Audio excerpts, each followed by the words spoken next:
Hello folks, I'm Mal, and welcome to a new Master of Orion series with my buddy Sabouts. What's up, man? Hey Mal, how's it going? It's going.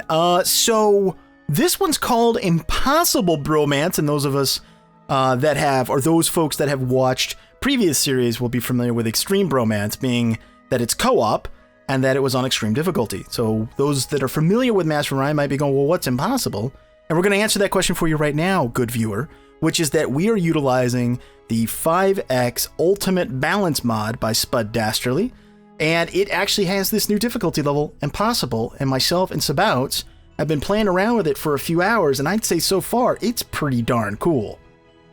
This mod adds a whole lot of changes to the game. Not only just changes, though, it actually adds a lot of fixes. There's various fixes in changing the AI, various altercations to the tech tree, the races, they get different starting traits. I mean, the list is actually insanely long. It's almost a completely new game. And the best part about the mod is that it changes a lot of the things that the developers, a lot of people felt the developers had left out, or things that the developers should have changed.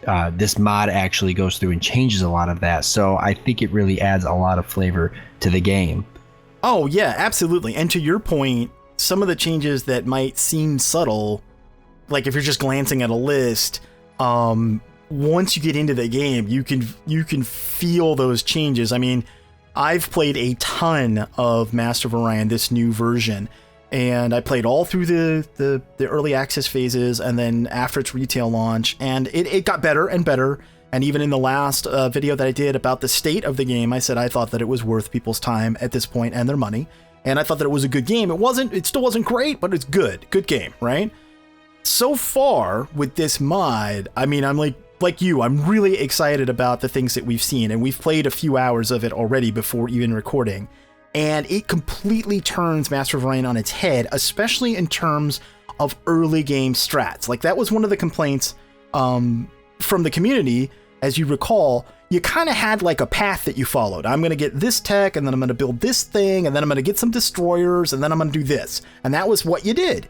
And now, because of the changes to the tech tree and the fact that you have access to things that you didn't have before, like the fact that you can start building troop transports from day one, really changes the feel of the early game. That's definitely one of the biggest changes. I mean, that alone just completely alters the very usual formula people would take when it came to technology and research. So just adding that alone was a really big way to turn the game upside down. So on top of that, the impossible difficulty, I mean, how much more harder can extreme get? Yeah, exactly. You know, I've yet to win, even on extreme, I've yet to win in a co-op environment, and I don't know that we will be able to beat impossible. I have no idea. I mean, that's what's fun about this. And actually, you know, let's talk about why we chose these game settings a little bit, because I know we're going to get questions from our communities. We'll talk a little bit about the game settings and why we chose it. And it's primarily for testing. Like this first series we're doing, Sabouts and I, this is for science, essentially. So we'll do this. We'll explain why we're doing these settings, and then once we get into the game itself, which we'll do in just a couple minutes, we'll take you through some of the other changes, particularly with regards to the tech tree, because there's a lot of sort of neat changes that have been made.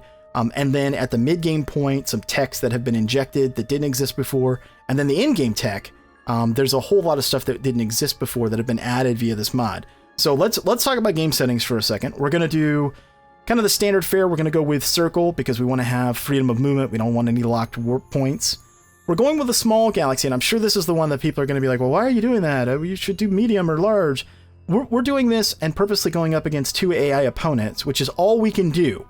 Now, let me be clear. The mod allows you to have a lot more AI opponents if you're playing single player, but the limitations of multiplayer, it doesn't let you do it. So the most that we can do on a small galaxy size is 2 AI opponents. And the reason we're doing this is because we want to be able to showcase the mod and explain changes that we have made to our playstyles because of the mod, and particularly in the early game.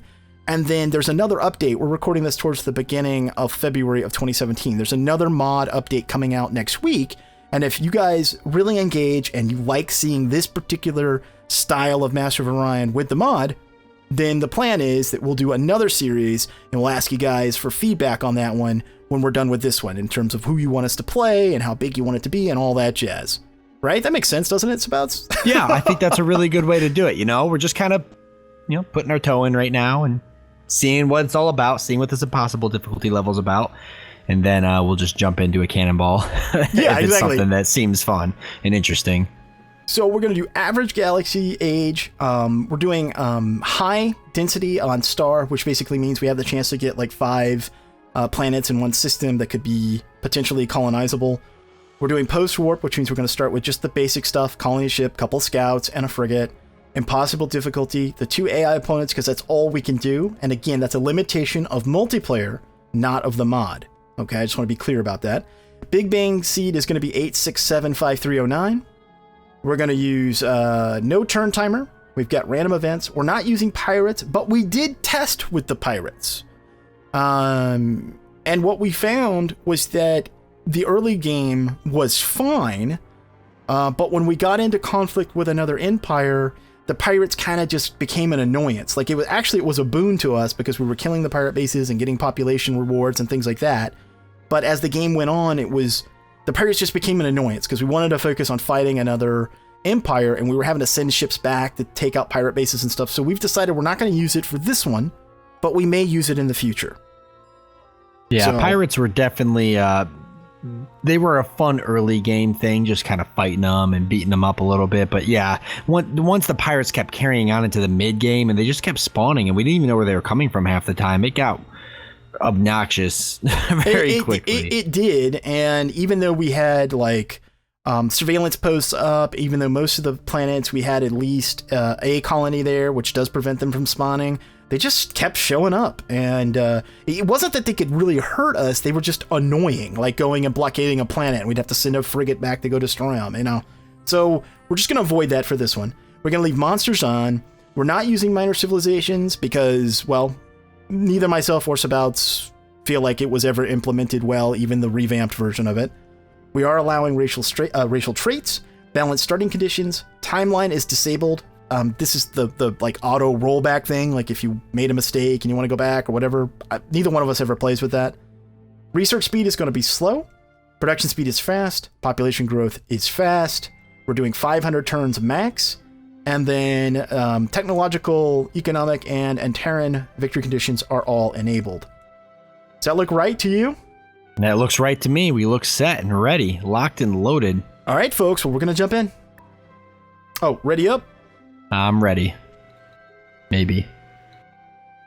There we go. Oh, there it goes. There it goes. I got it. Got it. All right. Here we go.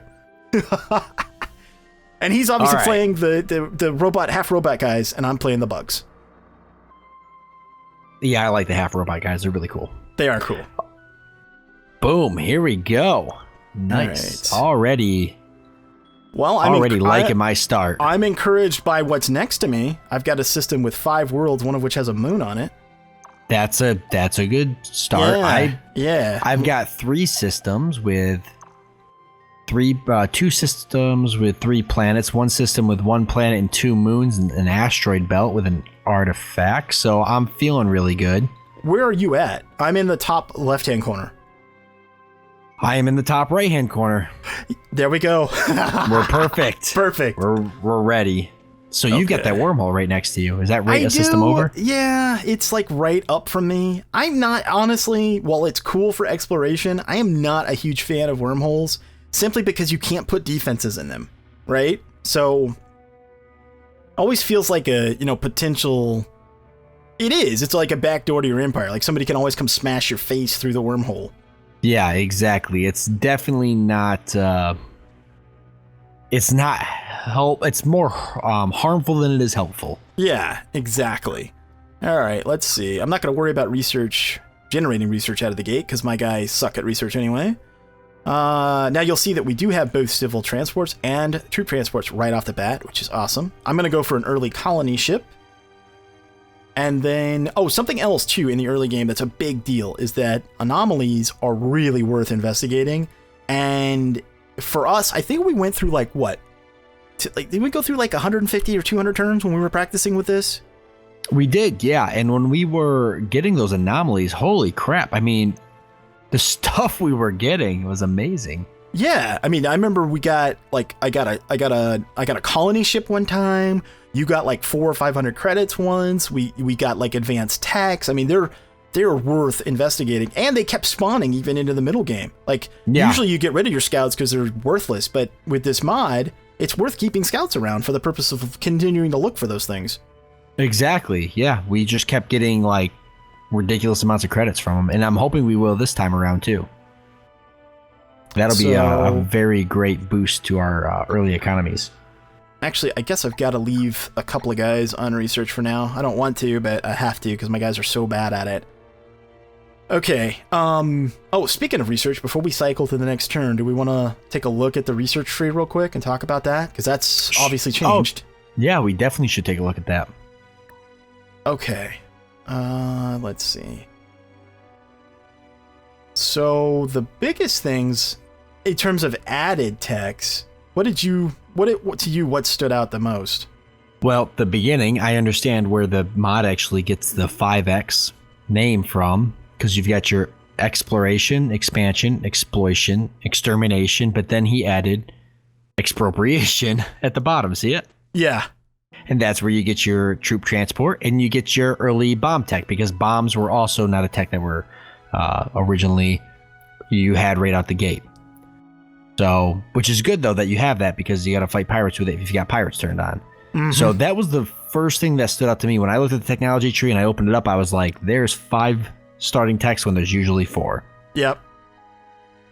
What about for you? What really stood out for you? Well, obviously that was a change. The fact that we have troop transports, just, gratis, that we have it automatically is pretty cool. And then also civil transports. But then at the mid-game point, like if you grab the tech tree and scroll to the right, let's see, this would be 1, 2, 3, 4, 5. This would be 6 tiers in to the right. You have this advanced resource extraction, and there's a whole tier of new buildings that include wildlife reserves. It includes fungus harvester, seagrass harvester, tourism infrastructure, artifacts research, gem and gold harvester, and mineral harvester. Also, if you choose a high production race like I did, the Klakon, you actually get access to a special pollution building as well, and some of the races get buildings that others don't, which is pretty cool. And then at the end, you used to have planar transcendence, which would sort of end things, and then you'd have future tech. But now, if you look at the in-game tech, look at all that. It's like its own game worth of tech. Yeah, and some of them are really cool. I mean, like instantly being able to transform a world into Gaia, or some of the other things that you get. There's new armor. There's class 12 shields now. Like the trans-dimensional drive. Oh yeah, that's really cool. So there's a lot of like neat changes that were made, not only to the early game, but throughout it. And we didn't even get a chance to get to that in-game stuff when we were testing. Yeah, we didn't even get close. All right, so I'm gonna set 4 BC per pop for now. I've got a colony ship going. I'm ready to go to the next turn. All right. Exploration begins. I hope this system right next to me doesn't suck. If it's good, I'm going to feel really good about this. If it sucks, I'm going to be really sad. I'm also really hoping so. You are not alone. I'm like, got my fingers crossed right now. I'm so banking on a good system. It is imperative. Please don't suck. Be good.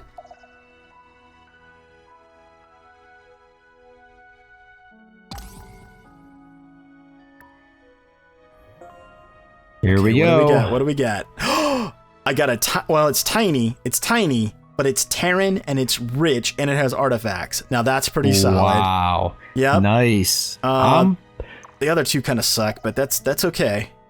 I'm looking all right. I've got a Baron, but it's medium, abundant, dark quartz. That's I've got an solid. arid that's abundant. but it's a medium planet. I've got one more here I haven't even looked at yet, so I gotta scout out that one. But so far, not bad. I'm kind of liking the layout of the. I've got a large arid abundant in the other system. That's not bad. Good. Is that the system with the artifact and the asteroids? Nope. Oh, okay. This one's just an arid world with a moon, but still, it's solid. What's the name of your system? Coldan 2. Coldan. Oh, okay. Is the system. Okay. Your starting system's Coldan? Mm-hmm. Okay. Let's see what we got over here. Oh, I got a radiated planet. All right. Still a planet I could probably make work. Yeah, with tech and stuff. Ugh. Yeah. Abundant, toxic, but it does have red fungus, so extra food. Probably going to go ahead and... That's something else that's super cool. So what we found was that there's a lot of different planet specials too now. Like you could, like, for instance, instead of red fungus, which that's a standard one, but you can get like special heavy metals that give you extra minerals. You can get like something to do with like the ecology of the planet that gives you extra growth. I thought that was a really cool thing that they added. Yeah, I'm surprised that it had to take a mod to add that, and you would have thought that special planet perks would have been just that there would have been a bunch by default. Yeah, there was like there's like 4 of them by default. Yeah, exactly. You know, maybe more than 4. 4 is kind of a pretty boring number. Even just like 8 of them would have been a little bit more appropriate. Well, I mean, I could think off the top of my head like 8 more interesting things. Well, again, this is why I think this mod. This is why I think this mod is so promising. And like I said, Sabouts and I played several hours of this before we even started recording, and we wanted to know, at least to some degree, what we were talking about before we jumped into it. And I can't think of another game that you and I have been this excited about recording in a while. I know. With this mod. Exactly. With this mod active. I've got a Trilarian ship nearby really? me. Okay, yeah, so that's one of the 2 then. Funny enough, I haven't even actually technically discovered them, but somehow I can see their ship nearby me. It's within scan. It's within scan range, which means you happen to see them and they didn't see you, so you haven't made contact. Ah, okay. That's how that works. You should hear shortly, but that confirms that one of the 2 enemies that we're up against is them, the fish guys. Fish guys, disgusting fish guys, or squid guys. I guess they're squid guys. Yeah, underwater guys. So are they pretty powerful? I'm not too familiar with them. Not well, actually. The short answer is I don't know in the mod because we didn't run across them, and some of the races are very different in the mod. Like as an example, I think most Master of Orion players would tell you that the Martian pretty disappointing in the remake, right? Because it was this cool warrior race in Mu2 and Mu in the first and the second game, and then in this one they were like just not. But in this mod, they have like plus 60 accuracy on energy weapons right out of the gate, and it totally changes the level of threat that they, how scary they are if if you're enemy now versus they were in vanilla.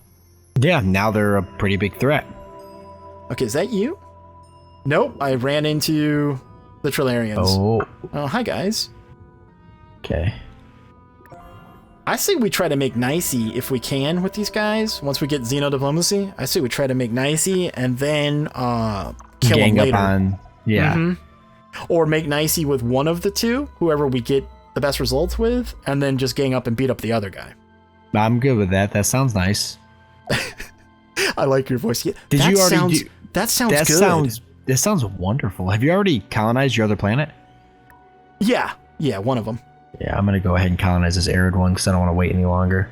I was going to wait to see if there's a better planet, but I got a colony ship coming, so I won't worry about it. My general rule of thumb is that if I find normal gravity with at least poor minerals and a biome that's 3 dots or higher, so like arid or higher, I automatically just take it. Even if it's Makes sense. Yeah, even if it's not ideal. Like this tiny world, it's not ideal, but it's rich and it's Terran. It'll grow fast, so I'm just going with it, Yep, I've got an ultra poor planet nearby, but it does have gems. Now, see, here's an example of something you wouldn't even be able to do in the early game. I'm about to build a civil transport to move one population from my home world over to that new world that I colonized, right? Yep. That's not something that you would even be able to do, but this changes my in-game, my beginning, early game strategy. Because I'm building a colony ship, the next thing I would generally build at that point is another combat vessel. And I'm not. I'm building another, support ship, essentially. Yeah. Which is good. Because that's going to be a lot more useful than a combat vessel right now. Yeah. Now, Sabouts and I already worked out that since my race is uncreative, and if you're not familiar with that, I'm looking at the research screen right now. On any of these levels where you have something in parentheses, it means that you get to make a choice. So like, let's take advanced magnetism as an example. You get the neutron blaster modifications automatically, and then you make a choice between class 1 shields and ECM jammer. Because my race is uncreative, it just randomly assigns me one of these. So what we will try to do is sync up. I will go through these tiered researches first, whatever I randomly get. Then when Sabouts passes through, he'll grab the other one. We'll do an exchange of tech so that we end up getting everything. And that's the advantage of playing co-op and being scumbaggy. And we are super scumbaggy. Well, I'll use any advantage I can get. When you're playing on Impossible, you use whatever you could possibly get. Exactly. Right? You got to take advantage of everything. I've said that before. I've played games before where I've gone ahead and taken advantage of certain exploits because sometimes that's what you need to beat. When you're playing at this high of a difficulty setting, most of the time you have to take advantage of exploits to win. And on It's like on Europa Universalis 4 getting the 3 mountains achievement. Most of the time, the only people who have that achievement are people who took advantage of exploits in the game, and that's kind of why the achievement exists. And this isn't really, it's scumbaggy, but it's not an exploit. It's just we happen to be playing together, and we happen to be allies. Yeah, and I'm cycling through that research before you, so it would be stupid for me not to. Let's see. Bless you. Are you okay? Are you getting the sniffles, Sabout? I encountered these underwater squid people, and I'm allergic to underwater squid, so I understand. You're just in general, I've noticed, depending on what you're playing, everything else is horrible. Like, you really adapt that Xenos can die mentality. That's because you play so much 40k in your life. That's why, right? Filthy Xenos. I can't. Filthy Xenos. Oh, look at that. It's the Sabouts. What's up, buddy? Love the Klakons. They're actually really cool looking. They are cool looking. So I think I'm getting government right now, government tech. I'm going to then just jump right into Xeno relations. Now, normally I would grab like physics, but I think... what are you doing right now? Are you doing Xeno relations right now? I'm doing biology, actually. You're doing biology. Okay. Yeah, I really like to go for that early farm. Hydroponic? Okay. Yeah. All right. Then I'll finish government. The other reason I went for government is because my guys are so bad at research, right? I wanted the labs. So after I'm done with research labs, I'll jump to either biology or physics, one of those two. So you let me know when you're done with government, so I can switch back to doing Xeno relations, because we want to get that early so that we get the ability to do agreements. Okay. Oh, there's an anomaly. I'm on that. Come here. Give me that stuff.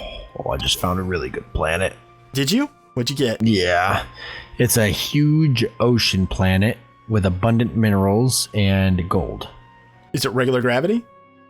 Oh, no, I'm sorry. Actually, it's high gravity. I just noticed that. Well, because it's huge, right? Yeah. Yeah, they usually are. But still, it's probably worth it, buddy. It's still a pretty good planet. Yeah. It's a lot better than this ultra poor swamp planet, so. You don't want the ultra poor planet? Why not? You want to be able to build something before the Let's Play's over? Maybe. Oh, there's a swamp planet up in here, but this is up in kind of your area. Medium swamp, abundant, Rahab or whatever. Rahab. Yeah. Yeah, because I'm trying to look on where I'm going to send my next colony ship once it's built.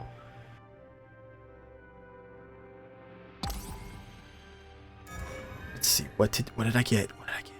I got a free frigate. I'll take that. That's not bad. Take a free frigate.